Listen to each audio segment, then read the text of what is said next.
Hey, what's up, guys? Welcome back to All Praise Picks. Today, we're looking at the WNBA. We have the Atlanta Dream playing against the Connecticut Sun in Connecticut on June 28th, 2024.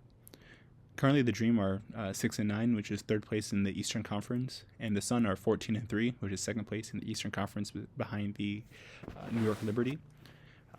And the Sun had a pretty good win, an unexpected overtime game versus the Mystics, but they ended up pulling out the win, and I think they should be able to win this game as well versus an Atlanta Dream team that has a worse offense, but they did have 4 days of rest, and this is a back-to-back for the Sun.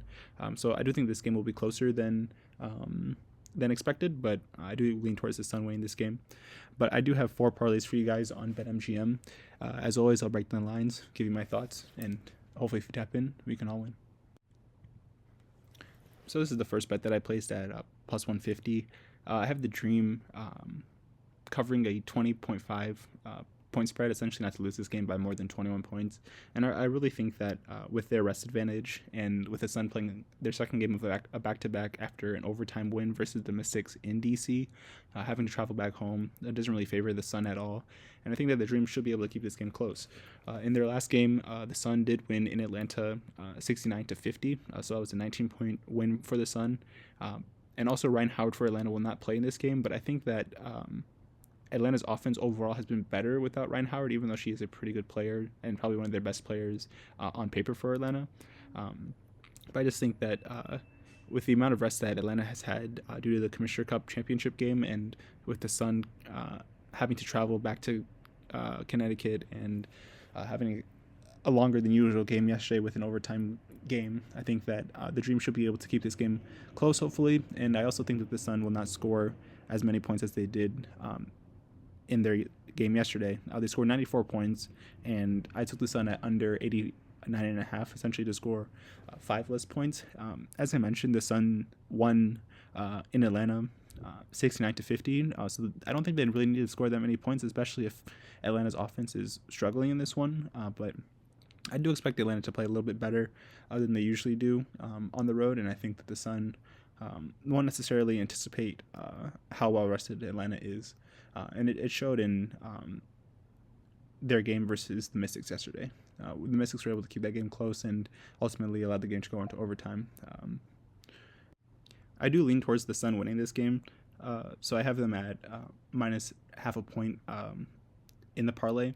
As I mentioned, the Sun are 14-3, but they do have the number 2 defense overall in their last 5 games. Comparatively, the Atlanta Dream have the number 10 defense overall, and their offense have been each playing probably a little bit worse than expected. Atlanta is the number 12 offense over the last 5 games, and the Sun are number 10 offense over the last 5 games. But I do think that the Sun's offense just played against better defensive teams, especially with the game that they had against the Storm in their last 2 or 3 games, as well as the Aces. I think that their numbers are a little bit skewed to the left in this one, and I think that overall the Sun have a better offense and enough of an offense to win this game, especially being at home. But in terms of player props that I have, so I have Tasha Harris over 5 points. On the season, she's averaging 11.6 points, and in her last game versus Atlanta, she had 13 points on 3 of 9 3-point attempts. And since that game versus Atlanta, she scored 8+ points in 9 straight games and had 23 in her last game versus the Mystics. So I do think that she's in a great offensive groove and should be able to get over 5+ points. I do anticipate her having a good mix of free throw attempts as well as field goal attempts, like probably over 4 free throw attempts and over 10 field goal attempts. So as long as she makes 2 of each, she should be able to get over 5 points in this game. Moving on to Alyssa Thomas, I have her going over 20+ points, rebounds, and assists, as well as 15+ points and rebounds combined in this game, and 4 assists. I think she's just a great all-around player for the Sun, and looking at her numbers on the season, she plays much better after a poor shooting game. So yesterday she had 7 points on 1 of 5 field goals and 5 of 8 from the free throw line, but she also did have 8 rebounds and 6 assists. And looking into the numbers that I mentioned, she's had 10+ points in every game immediately after a game that she scored less than 8 points. So I think that in this one she'll be able to score at least 10 points, and she should be able to fill her rebound and assist stats like she usually does on the season. In her last game versus Atlanta as well, she had 8 points, but she had 14 rebounds and 11 assists. And that game, like I mentioned, was a 69-50 win. So a very low scoring game, but she was able to stuff the stat sheet. And I think in this game, being back home for the first time in a while after their extended road trip, and due to the Commissioner Cup championship game, I think that she should play much better in this one than she did yesterday. The last line that I have is for Duana Bonner to have over 12 plus points. So in her last game versus Atlanta, she had 18 points and 10 rebounds. But yesterday she did have a great bounce back game offensively, scoring 24 points and 10 rebounds in yesterday's win versus the Mystics. And I think she should have over 10 field goal attempts in this one. And I like that her 3-point attempts are increasing. She had 4 3-point attempts in their last win versus Atlanta, but since playing that game, she's had at least over 4 on average, and she had 9 3-point attempts in yesterday's game. So I do think that the Sun took their Commissioner Cup championship break and really did adjust their offense and focused on getting Duana Bonner more offensive looks, especially from the 3-point line, and I think in this game it'll continue. So at plus 150, if you bet 1 unit, that is a 150% return on your investment. If you have your example of 1 unit as $100, like in this screenshot, you'll have a potential payout of $250. And that's great as long as the parlay hits. It's more than 1.5x your return, but I just suggest you guys have bankroll consciousness and overall understanding of your finances when making these bets. So these are this is the next parlay that I have at plus 195, and looking at these lines, I spoke upon most of these. I just did include in the last 2 lines of this parlay for each team to score under 84.5 points. So essentially for each team to have less than 85 points once the game ends, and for the Sun to win this game by at least 2 points.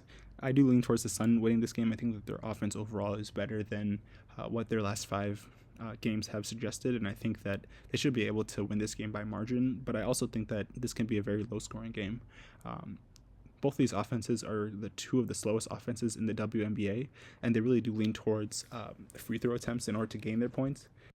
On the season, Atlanta is number 1 in terms of percent of points from the free throw line at 22%, and the Connecticut Sun are number 2 at 20%. So essentially, more than a fifth of their points are coming from the free throw line. And with that, I think, as well as a slower offense, I just think that both teams will probably not score more than 85 points, especially if they're draining the shot clock and slowing the game down in order to get to the free throw line. But I do have the Sun at minus 1.5 because they are the better defensive team by far. Number 2 defense over the last 5, and overall in the season, they're top 5 defense, and the Dream can't say the same. They're a bottom 5 defense overall in the season and have been number 10 overall in their last 5 games. So I do lean towards the better defensive team. Even though Atlanta has more rest, I think with the Sun playing their game yesterday and allowing the Mystics to score 91 points in an overtime game is just such an anomaly that I think in this one, their defense will be much better, especially being at home. So at plus 195, if you bet 1 unit on this parlay, you have a 195% return on your investment, which is a little bit less than 2x, and it's a great return on investment as long as the parlay hits. But I would suggest you guys have bankroll consciousness and an overall understanding of your finances when deciding to place these bets. And these are the last 2 parlays that I have at plus 250 each. It's more so just an accumulation of what I said before, but I also included a few Atlanta Dream players in these parlays. So I have Tina Charles to have over 8 points in both these parlays, but I also have her at plus 4 rebounds in the one on the left side and plus 5 rebounds on the one on the right side. Speaking to her stats, so I think that she's Atlanta's most consistent scorer, especially without Howard in this game. In her last game versus the Sun, she had 12 points and 12 rebounds, and she's had over 14 points in her last 4 games. And I do think that being a 35-year-old veteran in the WNBA, like, she can take as much rest as she needs, and probably took full advantage of the extended break that they had due to the Commissioner's Cup. So I do think that she'll come back in this game and be able to continue her streak of over 10 plus points in her last 4 games, as well as be able to accumulate rebounds. On the season, she's averaging 13.8 points and 8.8 rebounds, so I do feel pretty comfortable having her at plus 4 and plus 5 rebounds in each respective parlay. The last player that I have for the Dream on the parlay on the left is for Alicia Gray to have over 16 plus points and rebounds. On the season, she's averaging 14.9 points and just under 4 rebounds per game. And she honestly has been an up and down scorer lately. She hasn't had 3 straight 10 plus point games since May 15th to the 21st, so over a month of not scoring 10 plus points in 3 straight games. But I think that she also took this extended break to work on her offense, and with the rest advantage, I think she should be able to get double digits in this one. And her rebounds have been consistent lately. She's had 4+ in 7 out of her last 10 games, and she had 4 versus the Sun in their last game.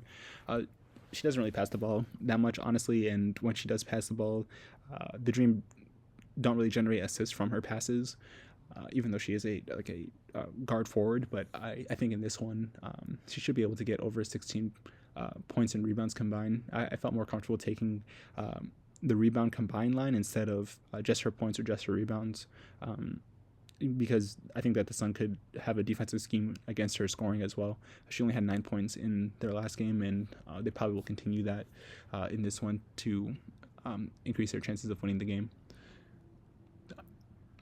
I also have on the left side the Dream at plus 20.5, but also for the Dream to score over 60 points in the game and the Sun to score under 88 points in the game. And as I mentioned, I just lean towards the Dream having a rest advantage and being able to put up a better offensive game, especially since the Sun played a back-to-back game, or played yesterday, and this will be their back-to-back game, having to travel and coming back home. I don't really think that the Sun will score over 88 points in this one. They scored 94 points, and that was an overtime game yesterday. So I think this is just a lower scoring game overall. And then looking at the parlay on the right side, I spoke upon most of these stats. I do want to speak upon Duana Bonner. I have her at over 1.5 3-pointers. As I mentioned, she's shot over on average 4 3-point attempts since her last game versus Atlanta, and she did go 2 of 4 in that game versus Atlanta, and she was 2 of 9 yesterday. But I think just having more attempts just benefits her overall, and I think she should be able to get at least 2 in this game. I also have Tasha Harris, 5+ points, and I do feel comfortable taking her at 10+ points. And overall, I think I spoke upon everything else except for Alyssa Thomas. I have her at 16+ points and assists. Combined, I do lean towards her points, like I mentioned before, and think that she's just a solid assister overall, and she should be able to get at least 5 assists in this game. But I just found more value in the 16+ points and assist line. But at those... these are the 2 parlays at plus 250. If you bet 1 unit, you'll have a 250% return on your investment, and that is obviously great. But I would just suggest you guys have financial consciousness and an overall understanding of your bankroll when deciding to place these bets. But I appreciate you guys for watching. Stay tuned for more WNBA and MLB videos coming out later today as well as this weekend. And until next time, peace out.